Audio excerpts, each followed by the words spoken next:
Okay, I don't think we ever posted publicly a video. And what we're doing with the upstairs, when I took this project over, there was carpet in here, was stapled every couple inches.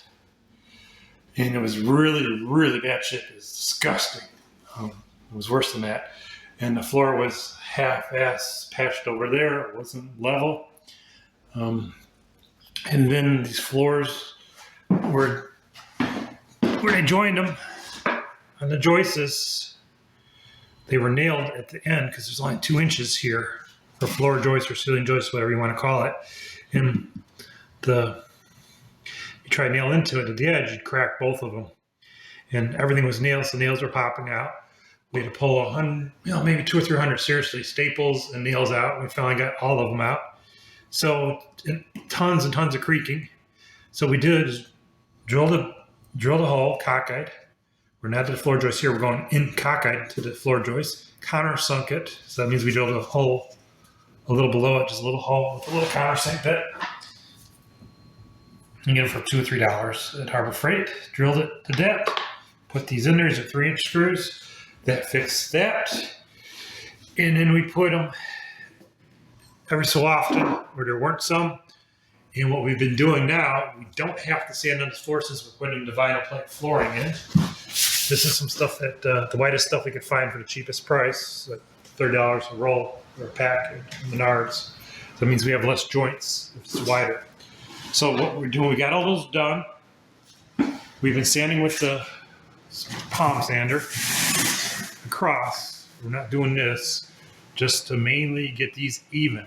If these aren't level enough, the joint, we're not going to have the vinyl plank flooring go right.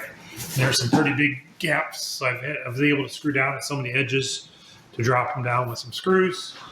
And then over here by the stairway, it's definitely not level. We're not going to make this go all the way down.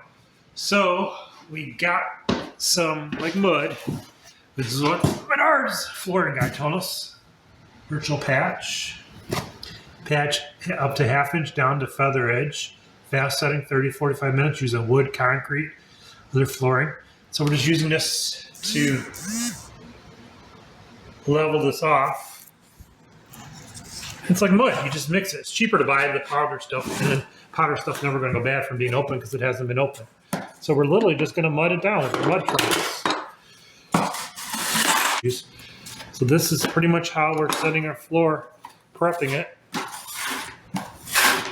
We really don't want to. We want to leave the joist area in a little bit, where they join so they can expand and contract. And let me call our friend. He's not around currently. Is help paint this stuff. So this is how we're doing the floor. Thank you for watching. No creeps. Let's see if I can find a video I did where all the creeps were in here, but you can dance. You can't dance. You won't hear no creeps. I don't know if I showed us already. They just click in. That's it. I always stagger them and keep them 1/8 to 1/4 inch away from the wall because they're going to move, and you don't want to glue these down because they're supposed to float like a regular floor.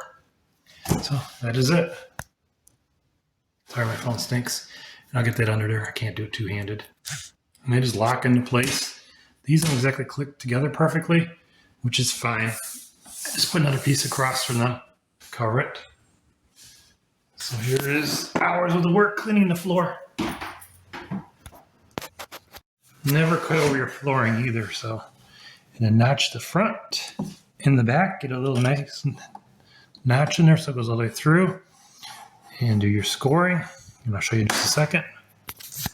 What I mean about notching is just getting it here, cutting 1/4 inch into the material, cutting another 1/4 inch at the other end. Once you got it, get it even with a piece of board and just tap it. Cracked it. And then you're going to turn it over just like you do drywall and score it, and it'll come apart. Scored.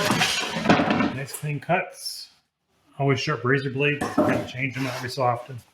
And we're going to put it in right now, and we're going to probably quit for the day. I got a couple hours in.